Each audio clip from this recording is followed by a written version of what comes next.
प्रिय छात्र एवं छात्राओं, उम्मीद है आप सभी अपने परिवार के साथ स्वस्थ और सुरक्षित होंगे। आज हम शिक्षा की बात न करके आज हम परिवार की एकजुटता से किस तरीके से हमें मानसिक संबल मिलता है उसकी बात करेंगे। हम जानते हैं कि आप सभी के मन में इस समय परीक्षा को लेकर काफ़ी असमंजस की स्थिति है। आप लोगों के मन में चिंता है कि ऐसे फिर प्रमोट होंगे या अंक तालिका मिलेगी। भविष्य में कैरियर को लेकर आपके मन में चिंता है कि क्या पता इसी तरीके की स्थिति से हम भविष्य में कैसे कैरियर बनाएंगे। लेकिन इन सब के बीच में इस समय सब कुछ छोड़कर, इस समय का समय ऐसा है कि सब कुछ छोड़कर परिवार के बीच सुरक्षित रहने में ही आनंद है। परिवार किस तरीके से आज के इस भयपूर्ण वातावरण में हमें कैसे मानसिक संबल प्रदान कर सकता है, इसी पर हम चर्चा करेंगे। आज आप जान रहे हैं कि कोरोना के नए स्ट्रेन से भयावह होते हालात के बीच महामारी से उपजी थकान हर किसी के लिए अलग तरह का अनुभव ला रही है। यह थकान बीते 1 वर्ष में अचानक भय, भ्रम और हर पल की सतर्कता के चलते पैदा हो गई है। हम पहली बार ऐसी विरोधाभासी स्थिति में जी रहे हैं जब करने को कुछ नहीं है, पर हमारी ऊर्जा बराबर बीत रही है। जिंदगी ठहर सी गई है और जिम्मेदारी बढ़ गई है। बहुत सारी जिम्मेदारियां हमारी बढ़ रही हैं, लेकिन हम समझ नहीं पा रहे कि हमें क्या करना है। इस बार का संघर्ष थोड़ा बड़ा है, अलग है। कोरोना की इस लहर में इंसानियत करा रही है। मानवीय संवेदनाएं बहुत बुरी अवस्था में है। पड़ोसी, नाते रिश्तेदार, मित्र और यहाँ तक सगे संबंधी, रक्त संबंधी तक इस त्रासदी के बीच दूर होने की कोशिश करते दिखाई दे रहे हैं। ऐसे समय में हम जान रहे हैं कि हमने खुद अपनी निजी शर्तों पर एकल ज़िंदगी जीना शुरू किया था। संयुक्त परिवार की बात को हम भूल गए थे, लेकिन आज वही समय आ गया जब हम फिर पारंपरिक व्यवस्था की हम ज़रूरत महसूस कर रहे हैं। संयम के साथ परिवार को अपना लेने की आवश्यकता को महसूस कर रहे हैं, क्योंकि परिवार रूपी कवच जो हमें मानसिक संबल प्रदान करता है, जो हमारे हर संकट में हमें मनोबल देता है। अगर परिवार साथ है तो मनोबल मिलता है, आप हर संकट का सामना करने के लिए तैयार रहते हैं। परिवार वट वृक्ष है, परिवार जीवन रक्षक है, परिवार वास्तविक खुशी का राज है। इसीलिए अब बात आती है न्यूज़पेपर की। जैसे ही हम न्यूज़पेपर उठाते हैं, हम अखबार में चारों तरफ मौत की आशंकाएं, कोई ऑक्सीजन के लिए परेशान है, कोई अपनों को खोने के भय से परेशान है और कोई अपनों को न बचा पाने की त्रासदी झेल रहा है। चारों तरफ पेपर में इसी तरीके की न्यूज़ होती हैं। जैसे ही कोई कोरोना ग्रसित होता है, पूरे परिवार ऑक्सीजन सिलेंडर, इन सब की मेडिकल एड की सुविधा में जुट जाते हैं। दूसरी ओर ऐसी सूचनाएं पढ़ कर हमारे दिमाग में एक अजीब सी भय और अजीब सा थकान पैदा होती है। लेकिन दूसरी ओर उसी अखबार में ऐसी सकारात्मक सूचनाएं भी होती हैं कि छोटी उम्र में छोटे छोटे बच्चे भी पूरे परिवार की जिम्मेदारी उठा रहे हैं। अभी 2-3 दिन पहले मैंने पढ़ा कि 7 साल और 11 साल के बच्चे जिनके पिता बाहर नौकरी कर रहे थे और छोटी उम्र में अब वो दोनों बच्चे, जो बेटी है बड़ी है, भले ही इतनी बड़ी नहीं कि उसने कभी खाना बनाया हो, लेकिन वो अपने दादा दादी को खाना भी बना के दे रही है और पूरे परिवार की दवाई आदि लाने की व्यवस्था भी कर रही है। बच्चे माँ के अभिभावक बन गए हैं। एक तरीके से हम ये मान सकते हैं कि वो बच्चे जो कभी बाहर नहीं निकले, वो आज माँ के अभिभावक बन गए हैं। दूसरा, 2-3 न्यूज़ से तो मैं बता रही हूँ, 2-3 दिन की। मैंने कहा कि जहाँ हमें जो मौत की भयावहता, चारों तरफ नई कोरोना के साथ जुड़ी एक और बीमारी ब्लैक फंगस, जो हमें अंदर ही अंदर कहीं डरा कर बहक से हमारे अंदर एक ऐसा थकान पैदा कर रही है कि पता नहीं हमारे कब हमारा साथ छोड़े, क्या होगा। लेकिन अभी मैंने कहा आपको कि हम उसकी बजाय, हम ऐसी नकारात्मक सूचनाओं की बजाय हम उस सकारात्मकता को पढ़ें। अभी यूपी के एक शहर में देखा कि पूरे 26 लोगों के परिवार, एक परिवार में 26 लोग थे और पूरे 26 के 26 पॉजिटिव हो गए। कोरोना होते ही घर परिवार के लोग जहाँ ऑक्सीजन और अस्पताल में बेड की चिंता में भयग्रस्त हो जाते हैं, वहीं उस पूरे परिवार के लोगों ने योगा, प्राणायाम, आत्मबल और सकारात्मक सोच और व्यवस्थित दिनचर्या को अपनाकर, यानी योग, प्राणायाम और खान पान की को रखकर कोरोना को दमदारी के साथ मात दी। ये पढ़ने लायक न्यूज़ थी। दूसरी, माता पिता और दोनों बच्चे पॉजिटिव हो गए।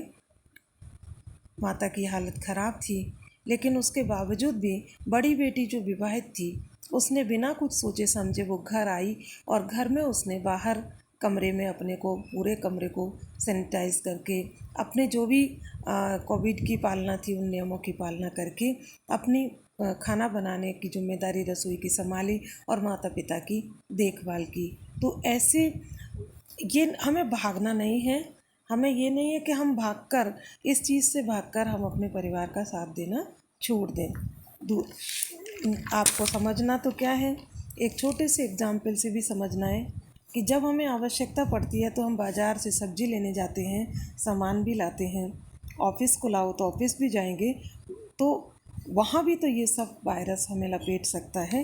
तो फिर घर में यदि कोई कोरोना ग्रस्त हो जाए तो हम क्यों दूरी बनाकर उन्हें अकेले जीने के लिए छोड़ दे रहे हैं। तो ऐसा, जैसे ही अभी कहा कि कहीं पर भी गली में कहीं एम्बुलेंस का सायरन बजता है, हम एक डर में जीने लग जाते हैं।